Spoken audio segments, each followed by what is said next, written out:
If you want to write a book, or you're in the process of writing a book and you are hoping to get that book published, one of the things that you absolutely need to have that is mandatory is good character development. When I received my book deal, one of the things that the publisher told me, because there have been a flurry of emails, but one of the things that the publisher told me is that they loved my character development because I made it so that the reader got a chance to really know that character well, to really flesh out their background, and that readers cared about what happened to my characters that would then make them read the next book, right? Because I wrote an entire series. So I have a 4-book series coming out. The first book drops June 3rd. It's called Emerald's Path. Shameless plug, but we'll talk about that in a minute, okay?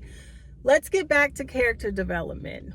D, what do you do to make your characters so lovable, so relatable? That's exactly what it is. You have to, one, give your characters flaws. No human is perfect. We don't want to read about perfect people. We want to read about relatable people that have issues, that have traumas, that have wounds that they are working through, the same as we are, okay? We are all a work in progress. So I try to portray that in my writing so that when people read it, they know that this is a character that is taking his or her time to become a better person, a character that is working through some issues that have happened in life. No one has this hunky-dory life. If you do, congratulations to you, but that is normally not the majority of us, okay?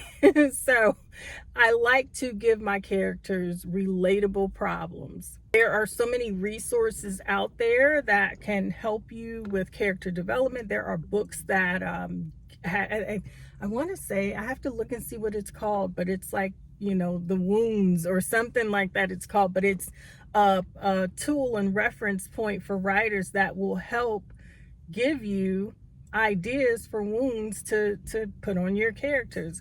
I have not personally used that. I kind of have a bit of experience in life with wounds and tragedy and character pitfalls and downfalls. So I haven't used it. I am planning to check it out, but there's so many resources out there that you can look. Google it. Google, you know, flaws and character wounds that you can have, different illnesses, different things that are going to draw the reader to fall in love with the people that you have created, because that's what you want. You want readers to bond with these people on the page, and to do that you have to be able to allow the reader to see themselves in some way, shape, or form in that book. Even if you're writing fantasy or dystopian, there's some type of trait or characteristic that a fae has, that you know, someone in a dystopian society has, because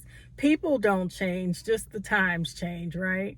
Another thing I tend to do is, before I even start writing that project, right, before I even start writing that book, I sit with my characters for at least a week or two.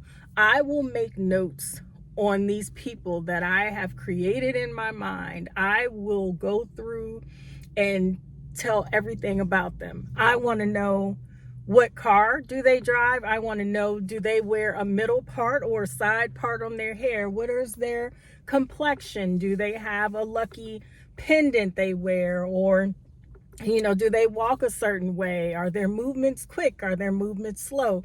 Whatever it is, make a note.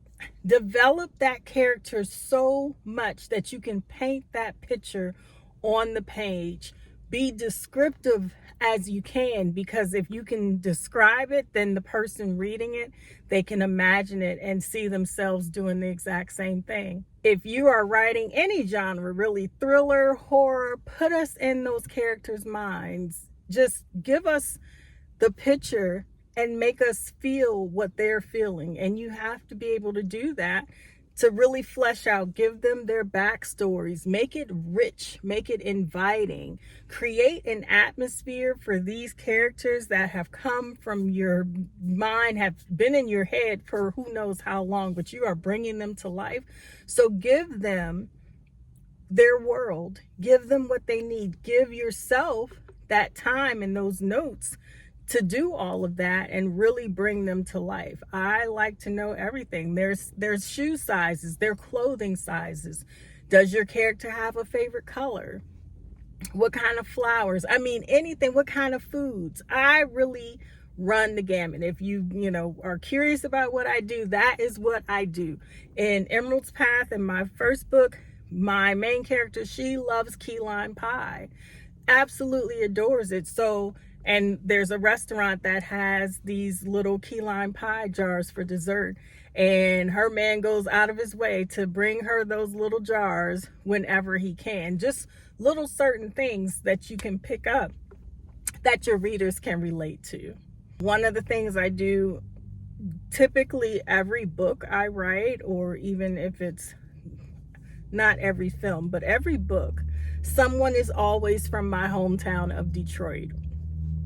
It's just something I do. It's a little touch, a creative touch that I have. But I will always put something from my hometown as far as a food or a landmark or just something that readers from that area or may be familiar with Detroit will pick up on. Just things that are, again, relatable, and it builds that character, right?